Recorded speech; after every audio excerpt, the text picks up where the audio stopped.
The annual state opening of Parliament is a magnificent royal event. But it's not just a glittering show. Beyond the diamonds and gold, red velvet and ermine, the entire ritual symbolises the role of the monarch at the apex of the British political system. A system of government that has not changed in its fundamentals for hundreds of years.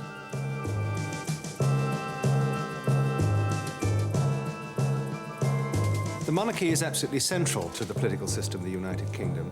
And this means, for example, we're largely the last ancien regime state, the last truly medieval outfit in full working order anywhere in the advanced world.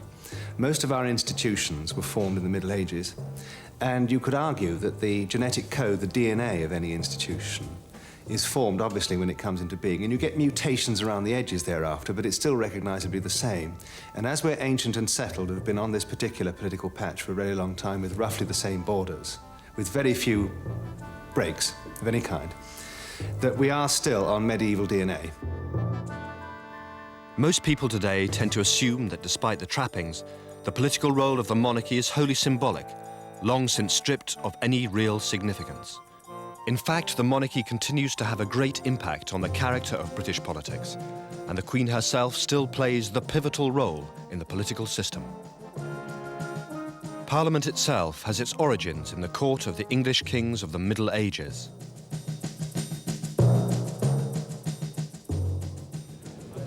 And sitting today in the former Royal Palace of Westminster, it is still a fundamentally royal institution.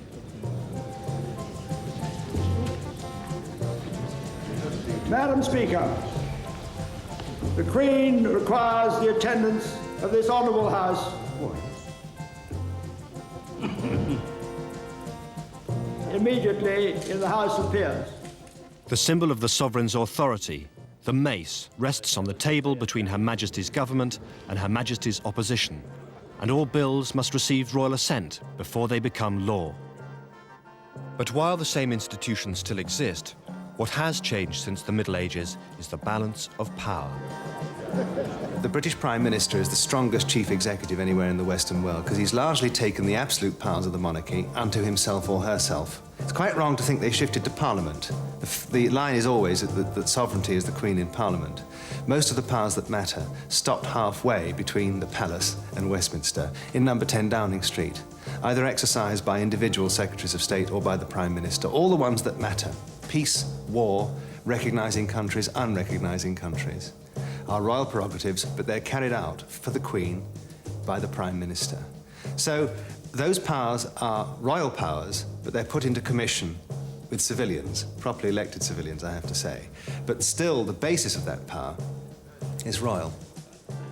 And while the Queen no longer has the absolute powers of her forebears, she still plays a central role in the system and retains two of the most important powers in the political life of the country: the power to dissolve Parliament and the power to appoint the Prime Minister. In March this year, the Privy Council of senior cabinet ministers assembled at Buckingham Palace following the Prime Minister's decision to call a general election.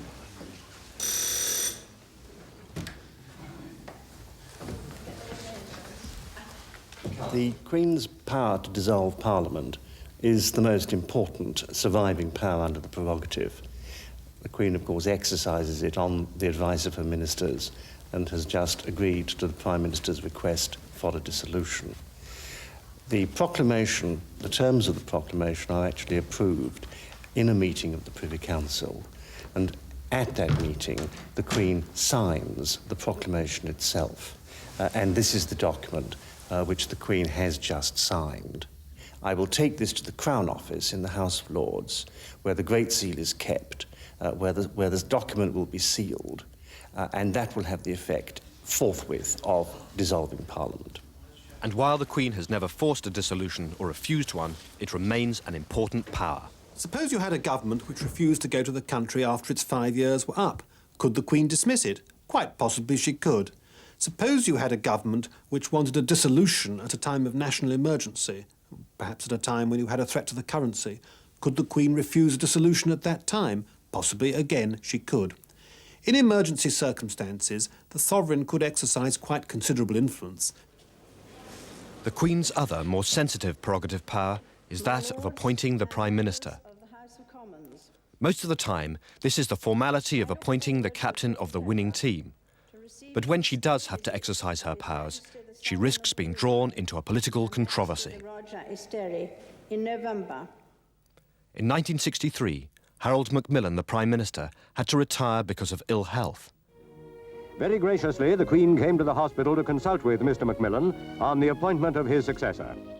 As the Conservative Party didn't hold leadership elections then, the Queen had to make the choice herself.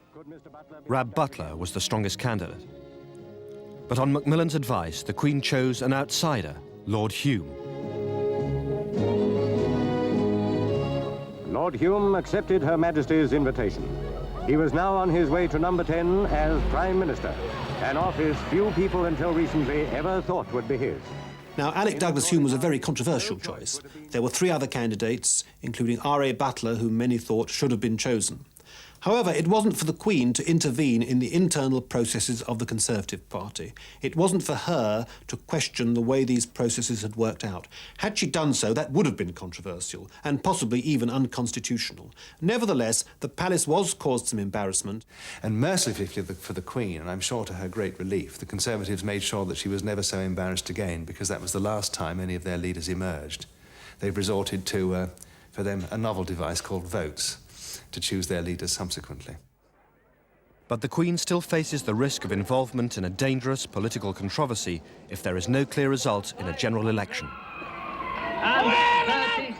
Following the general election in February 1974, although the Tory Prime Minister Ted Heath had fewer MPs than the Labour Party, he did not resign and spent 4 days trying to organise a coalition with the Liberals. Well, we obviously talked about the situation which has arisen as a result of the general election. And the Queen has been attacked for the role she played. And no commitments were entered into. The Queen said to Ted Heath, the Conservative Prime Minister, if you can form a government, I'm prepared to accept it. So despite the fact that that Tory government had been defeated by the people at a general election, the Queen was quite prepared to give the Tories another run.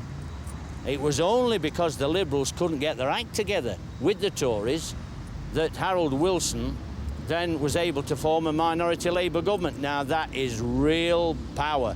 So don't let anybody tell me that the Queen doesn't have political power. She does. But this account of the Queen's role is disputed.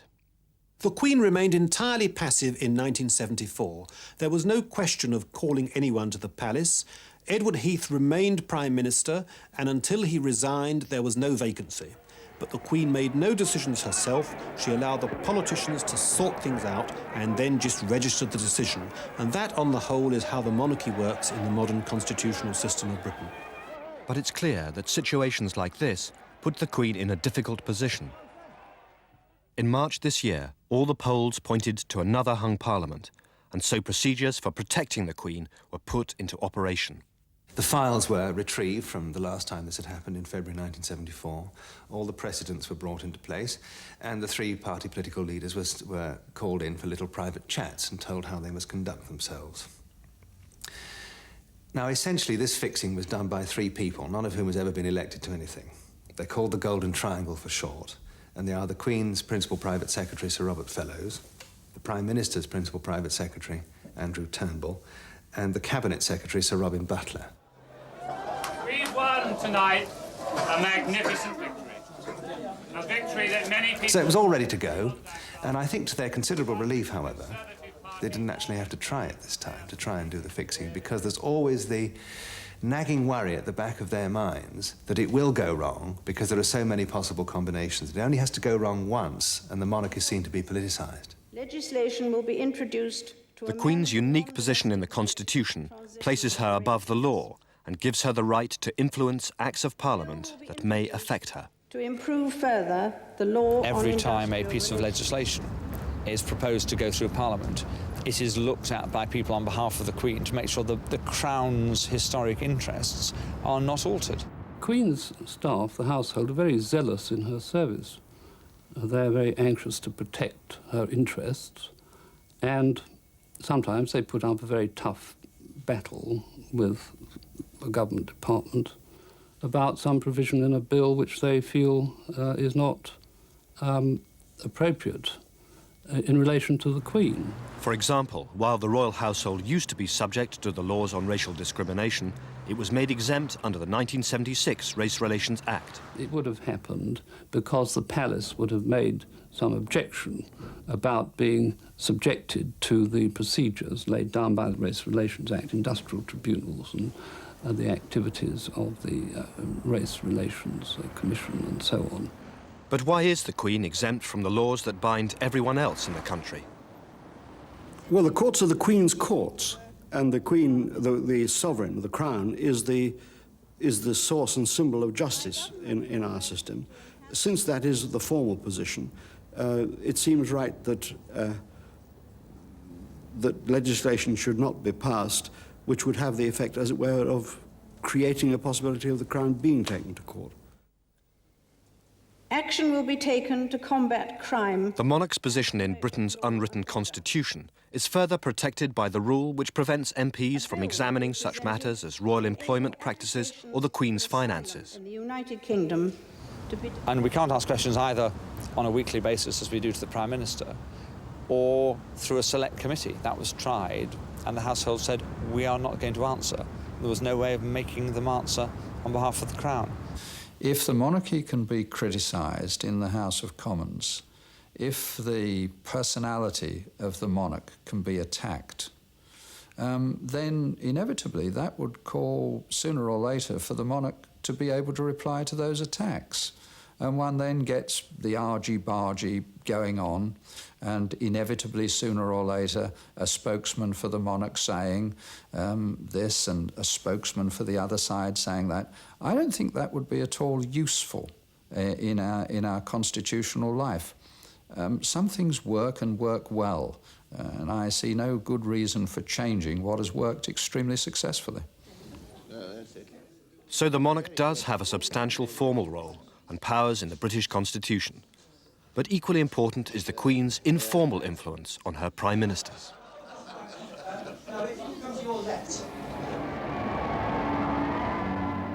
It has always been Sir Winston's habit, when Prime Minister, to have an audience of the Queen on Tuesday night at Buckingham Palace. When the Queen and the Prime Minister are in London, they meet every Tuesday evening for a consultation on government policy, and it's there that a wise sovereign can exercise a very considerable degree of influence. After all, the present Queen has known 9 Prime Ministers, from Winston Churchill to John Major. The trouble is, we can't really estimate how much influence the sovereign exerts, because of necessity, this influence must remain secret. It's part of the essence of constitutional monarchy that the sovereign's political views must remain absolutely private. So it's not until the archives are opened in perhaps 30 or 50 years' time that we will know what influence the present Queen has exerted. I've worked for a succession of Prime Ministers who have enormously valued the what they get from their weekly audience with the Queen in terms of very penetrating and shrewd questioning and expressions of judgment and view. Harold Wilson was one Prime Minister who laid particular stress on the importance of his relationship with his sovereign. It is perfectly clear that Wilson attached, one might almost say, inordinate importance to his relationship with the Queen. He really valued tremendously the hour he spent once a week in a private audience with her. He would spend a long time preparing for it. He would emerge from it in a state of euphoria. He had always had this feeling that people were getting at him and that they had designs on his position. And here was somebody with whom he could legitimately discuss all the great matters of state, but who could not possibly be after his job. And so I think the Queen, from that point of view, did represent somebody very special to him. There is also, of course, a Republican tradition in the Labour Party. Some listeners truly declare that I'll be faithful and bear true allegiance to a tax-paying Queen Elizabeth, but not her heirs and successors according to law. But in general, the monarchy's relationship with the Labour Party has been remarkably amiable. Be faithful and bear true allegiance to Her Majesty Queen Elizabeth, her heirs and successors according to law, so help me God. The Labour Party has come from an origin which it was seen back in the 20s, the beginning of the century, to be a potentially subversive organisation, and in those days therefore needed to establish beyond any doubt whatever that it was not a subversive organisation, and an easy way to do that is to show how monarchist you are. One minister in Harold Wilson's cabinet had had decidedly Republican sympathies when she joined the party. As I grew more experienced in the political world, I realised, of course, that this country is not a Republican country. It's monarchist in a rather mild sense, but still very sentimentally monarchist, and that therefore it was political suicide to fight on a Republican platform. So I accepted the monarchy. And I have to admit that I came to admire the adaptability of the Queen and her entourage. Prince Philip accompanied her, and Mrs. Barbara Castle, Minister of Transport, was there to see the great new road link put into operation. Whatever they thought of the Labour government never passed their lips or even their eyes. They just treated us as though we were a friend of the family who dropped in, you know. This government of principle. Since the 1970s, the royal relationship with the Conservatives, the natural party of Queen and country, has been rather more difficult. It has eluded us for so long. There are those who say our nation no longer has the stomach for the fight. I think I know our people, and I know they do. The royal family does not want anybody on the right or the left to rock the boat. As long as we all know our place and all do our allotted roles in society within the consensus that has grown up, the royal family is delighted. And the kind of anti-consensus, radical right policies that Mrs. Thatcher was introducing to make this a much more vibrant, dynamic market economy were just as anathema to the royal family as left-wing policies, because it produced the miners' strike.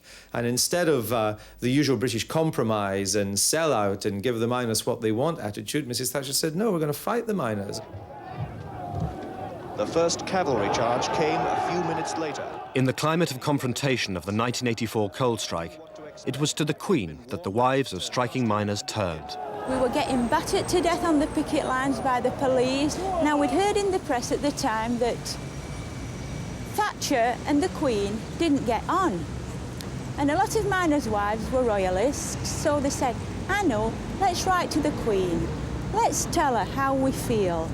And we thought, well, at least we have one thing in common with the Queen. She doesn't like Thatcher, and we don't like Thatcher. So we'll ask if she can help. So we got this petition together, a group of women against pit closures, and we came, we wrote, and they said we could bring the petition to the Queen, and we really had a lot of faith in that petition.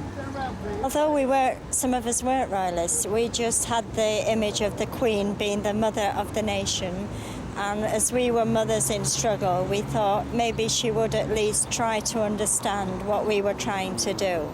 We knew that politically she wouldn't have any power as such to help us, but that she would probably pass the petitions on to government ministers, and at least maybe if they could ignore letters directly from us, then they couldn't ignore the letter once it had been passed from the Queen. Though the palace did pass the petition on to the government, it is impossible to know whether the Queen really had any sympathy for the striking miners, because she is constitutionally forbidden from involving herself in such political disputes. However, 2 years later, the Sunday Times caused a storm when it alleged that the Queen was secretly campaigning against the government's policies. Its story claimed that the Queen feared that Mrs. Thatcher was damaging the fabric of British society and that her policy on South Africa might destroy the Commonwealth. We knew that the Queen and other members of the royal family were worried and disliked the direction that the Thatcher government was going in a whole host of areas. We knew that because we were being briefed by members of the royal family and their surrogates themselves. And we weren't alone in that. Huge chunks of the British press were being briefed in that way. The difference was that I was not prepared to play the game to allow a whispering campaign like that against the government to take root without revealing the source. The Queen's private secretary took the unprecedented step of writing to the Times in his own name to deny the story, though he did say that the Queen had the right, even the duty, to advise the government. So it is clear that far from having a purely ceremonial role in the British political system, the Queen has both formal power and informal influence. And indeed, rather than decline, the political role of the monarch may actually increase in the years ahead. There's a good possibility that we'll have proportional representation in Britain within, say, the next decade. Now, PR would very considerably affect the role of the monarchy because, after all, it would mean that almost every parliament would be a hung parliament. As a result, the Queen would be actively involved in appointing the Prime Minister, not just occasionally, but after every election. If that were to become her normal level of political involvement, fresh impetus might be given to the campaign to do away with all royal prerogative powers. First of all, we have to remove the royal prerogative and ensure that the powers of the Prime Minister and government are laid down in a proper constitution and made really accountable to Parliament. And secondly, we have to remove the monarch from the political sphere so that her role becomes a purely ceremonial and not a political one. Instead of the monarch having the power to decide who should be Prime Minister, it should be a matter for a vote in Parliament itself, and that the Speaker should, if necessary, decide who should be called on to be Prime Minister. This is what the Queen has seen happen to her distant relative, the King of Sweden, now a purely ceremonial figure whose political powers have been transferred to the Speaker of the Parliament. Opinion is divided over whether such a reduction in the Queen's political role would benefit the Constitution. Well, somebody has to take the responsibility, and the important thing is to have somebody who is impartial. And an hereditary monarch is much more likely to be impartial than an elected official, because an elected official, however lofty, is always going to be looking back over his shoulder at the people who elected him. So I think it's the guarantee of impartiality and fairness which commends an hereditary monarch in this situation. I think you're in very great difficulties if people say, well, election is a bad thing, because if you can't trust the people to elect a president, why should you trust them to elect a member of Parliament? Why should you trust Parliament to elect a Prime Minister? And I think the argument about democracy and voting producing bad results is itself, funnily enough, a product of the whole anti-democratic culture we live in. That somehow be better for somebody who was above politics, who we couldn't remove, having the job. And with the loss of its political role, the prestige and significance of the monarchy might never be the same again. I think if the Queen lost any constitutional role and was just a kind of decorative function, I think the monarchy would still go on, but I think it would be much less of a force in uniting the country. I think it would be like the nobility. The dukes and earls, you know, they're there and they decorate the countryside and they have palaces and all the rest of it, but they don't really matter to us because they don't have any particular function in government. The greatest pressure for the kind of constitutional change that might affect the monarchy comes from outside Westminster, from Scotland and from Europe.